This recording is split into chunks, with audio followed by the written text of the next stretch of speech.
강사를 하게 되고 여기서 이제 일하게 된 계기를 짧게, 길지 않게. 저희 아빠께서 클라이밍을 오래 하셨거든요.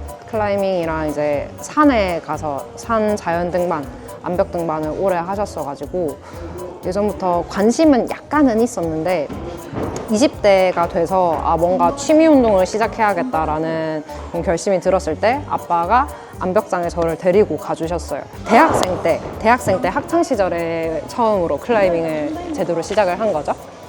그러면 네. 클수저 같은 거예요? 약간 그 클수저라는 게 참 애매한데 찐 클수저가 되려면은 진짜 막 10대 때부터 시작을 해가지고 막 그런 엘리트 코스를 막 밟고 그런 게 약간 클수저라는 느낌이 있긴 한데 그래도 저는 클 은수저 정도? 클 은수저? 금수저는 아니고 클 은수저 정도? 왜냐면 아빠가 계속 운동 다니시니까 장비가 다 있으셔서 아빠의 장비를 많이 빌려서 쓰기도 하고 따라서 같이 내가 혼자서는 가볼 수 없는 산 같은 곳에 데리고 가주시니까 따라가기도 하고 해서 좋은 이득 보는 게 좀 있는 것 같습니다. 졸업을 하고 일반 사무직에 취직을 하기도 했고 이것저것 좀 이직을 많이 했었어요. 그러던 와중에 코로나가 좀 심해지면서 회사를 권고사직으로 그만두게 됐었는데 그때 그만두고 재취업도 좀 힘든 시기여서 되게 심적으로 많이 힘들었었단 말이에요. 그때 그 스트레스를 해소할 수 있는 게 저에게는 클라이밍이었어서 백수 기간 동안 클라이밍만 했어요. 그러다 보니까 클라이밍에 더 큰 애정을 느끼게 되고 제가 또 친구들한테 클라이밍 동작을 가르쳐주고 또 새로 시작하시는 분들을 이렇게 관심 갖고 그런 것들을 좋아하기도 하고 적성에 잘 맞는 것 같아서 스포츠 지도사 자격을 한번 공부를 해볼까 그런 결심이 들어서 그 백수 기간에 이제 시험 준비를 해서 시험을 치게 됐었죠. 그래서 저는 생활 스포츠 지도사 2급 산악 과목으로 시험을 쳐서 2022년도에 자격증을 취득을 했고요.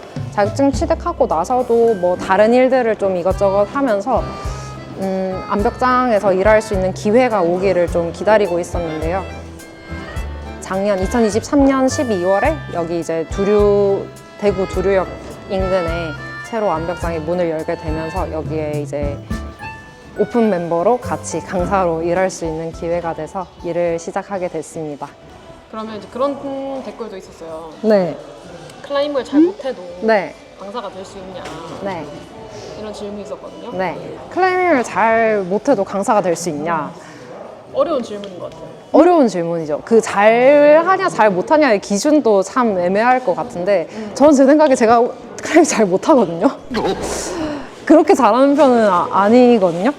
근데 강사가 되려면은 이 운동 자체를 정말로 잘하냐보다는 잘 가르칠 수 있냐가 더 중요한 것 같아요. 어떤 공부든 그럴 것 같은데 국가대표 코치들도 국가대표만큼 현역만큼 운동을 잘하지는 않을 거잖아요. 그런 것처럼 지도자라는 위치는 자기가 얼마나 그 수행 능력이 뛰어나느냐랑 그걸 잘 전달할 수 있느냐는 다른 능력치라고 생각하기 때문에 이 지도법, 교수법 그런 것들에 대한 공부가 좀 더 있으시면 좋을 것 같아요. 선수 출신이 아니어도 누구나 강사를 하려고 시도해 볼 수는 있을 것 같아요. 그러면 이제 자기가 가지고 있는 능력치를 잘 이끌어내고 그리고 그냥 클라이밍 수행 능력뿐만 아니라 이론 공부도 좀 병행을 해주셔야 돼요. 내 중심을 어떻게 쓰고 이 무게가 어떻게 걸리고 좀 물리학적인 그런 부분들이 많은데 그런 부분들에 대한 공부라거나 용어에 대한 공부라거나 이 밸런스가 이제 사람마다 신장과 체형이 다른데 어떻게 적용되는지에 대한 많이 보고 단순히 보는 것만 아니라 다른 사람들의 무브를 연구하고 그리고 어떤 게 문제의 점인지 그런 걸 발견할 수 있는 관찰력이 좀 필요하거든요. 그런 것들이 도움이 될 것 같아요. 자, 한 손만 탁 먼저 잡아보세요. 할 수 있어요, 할 수 있어요. 안 높아요, 안 높아요. 무릎 높이에요, 무릎 높이에요. 앉았다가 한 번만 일어나면 병행하면 좋을 것 같은 운동을 골라보자면 그 댓글에는 헬스 하신다는 헬스도 나쁘지 않은 것 같아요. 근데 클라이밍을 잘 하기 위해서 헬스를 병행한다 거는 어떤 방법으로 쓰느냐에 따라 효과가 되게 천차만별일 것 같거든요.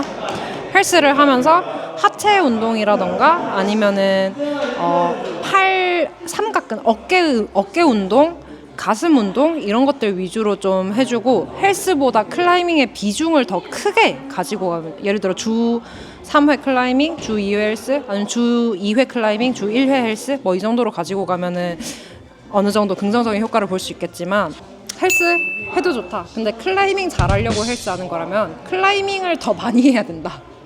그럼 제 생각에는 사람마다 좀 의견차가 있을 수 있는데 제 생각에는 요가나 필라테스 같은 코어랑 유연성, 가동성을 좀 늘려주는 그런 운동들을 병행해주면 도움이 될 것 같아요.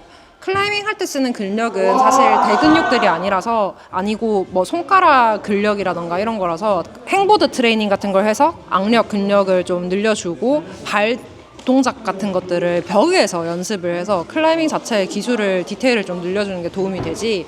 그 다음에 보조로 해줄 만한 거는 제 생각에는 특히 이제 남성분들이나 성인 돼서 운동을 시작하신 분들은 유연성이랑 가동성이 되게 많이 떨어진다고 느끼거든요.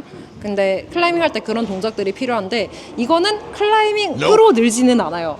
유연성, 가동성은 따로 보조를 좀 해줘야 돼요. 그래서 평소에 스트레칭을 좀 꾸준히 해주시고 보조로 뭔가 하시려고 한다면은 필라테스, 요가 같은 거를 해서 이런 거를 같이 보강을 해주시면 좋을 것 같아요. 그러면 부상 방지에도 좀 도움이 되고 벽에서도 좀 더 부드러운 동작들이 나오는데 도움이 될 것 같아요. 이게 근력이 부족해서 클라이밍을 못하지는 않는다고 생각해요. 근력은 진짜 사다리를 올라갈 수 있을 정도의 근력만 있으면 클라이밍 누구나 시작하실 수 있거든요. 키가 작다고 해서 뭔가 자기의 한계를 설정해 두진 않으셨으면 좋겠어요. 오래 하는 것보다 꾸준히 자주 하는 게 더 중요하거든요. 그래서 저는 건강하려고 클라이밍 하는 건 아니긴 한데 클라이밍 하려고 건강해야 된다. 배고파.